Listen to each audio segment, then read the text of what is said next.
So 1 லேக்ன்றது minimum இன்வெஸ்ட்மெண்ட்டாக நீங்கள் எடுத்துகிட்டு போகலாம். ஓகே. இப்போ நம்ம 1 லேக் பண்ணுறோம் அப்படி இன்வெஸ்ட்மெண்ட் பண்ணும்போது ப்ராஃபிட், ரெவென்யூ ப்ராஃபிட் அப்படிங்கிற 2 விஷயம் இருக்குது நிச்சயமா. நம்ம ரெவென்யூ வருது அப்படிங்கிறத தாண்டி ப்ராஃபிட் முக்கியமான விஷயம். 1 லேக் போடும்போது எவ்வளவு ப்ராஃபிட், எவ்வளவு நாள் கிடைக்கும், ப்ராஃபிட் கிடைக்குமா? ஓகே, ப்ராஃபிட் கிடைக்கும். ஆனால் ஒரு 3 மாசத்துல அதெல்லாம் வேண்டாம். கண்டிப்பாக ஒரு 6 months 1 year. ஸோ என்னை பொறுத்த வரைக்கும் ரொம்ப மெச்சூர்டாக 1 yearனே நம்ம டைம் ஃப்ரேம் வச்சுக்கலாம்.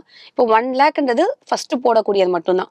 அதுக்கப்புறம் இந்த பிஸ்னஸ்ல இது ரொட்டேட் ஆகி உங்களுக்கு திருப்பி பேங்க் அக்கௌண்ட்ல வந்து திருப்பி இன்வென்ட்ரியில இன்வெஸ்ட் பண்ணுவோம். அதில் இன்னும் கொஞ்சம் நீங்கள் ஆட் ஆன் பண்ணிட்டே வந்தீங்க அப்படின்னா டவுன் த லைன் ஒரு 1 yearக்கு அப்புறம் ஒரு 10% ப்ராஃபிட் இல்லை ஒரு பிரேக் ஈவன் சொல்லுவோம். பிரேக் ஈவனா லாபமும் இல்லை நஷ்டமும் இல்லை அப்படின்ற ஒரு இதை வந்து நம்ம கிராஸ் பண்ணலாம். பட் கண்டிப்பா அதுக்குரிய டைம் தேவைப்படுது. முன்ன மேபி அது ரொம்ப ஏர்லியா இருந்திருக்கலாம். எனக்கு இன்னும் ஞாபகம் இருக்கு, 2014 வந்து நான் பேடிஎம்ல ஒரு ஆர்டர் பண்ணனாலே 1000 சில்லற லாபம் பார்த்திருக்கேன். பட் அது ரொம்ப ஏர்லி டைம். பட் அதே இப்ப நான் பார்க்க முடியுமானா கண்டிப்பா பார்க்க முடியாது. இன்னும் நிறைய எக்ஸ்பென்சஸ் அதிகமாயிடுச்சு, காம்படிஷன் அதிகமாயிடுச்சு.